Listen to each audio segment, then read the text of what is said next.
ఉపరాష్ట్రపతి అభ్యర్థిగా ఒక తెలుగు వ్యక్తిని జస్టిస్ సుదర్శన్ రెడ్డిని ప్రకటించి నిజంగా తెలుగు రాష్ట్రాల్లో ఉన్నటువంటి ప్రాంతీయ పార్టీలకి మరి ముఖ్యంగా చిక్కుల్లో పడేసింది కాంగ్రెస్ పార్టీ.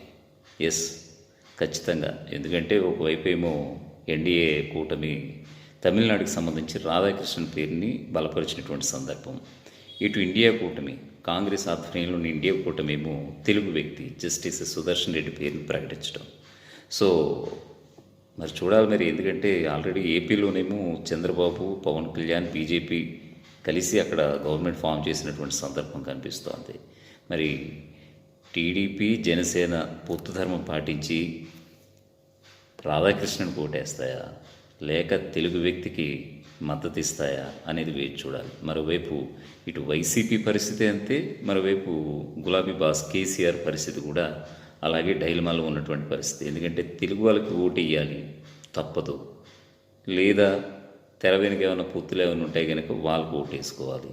నిజంగా సందిగ్ధంలో పడేసింది కాంగ్రెస్ పార్టీ.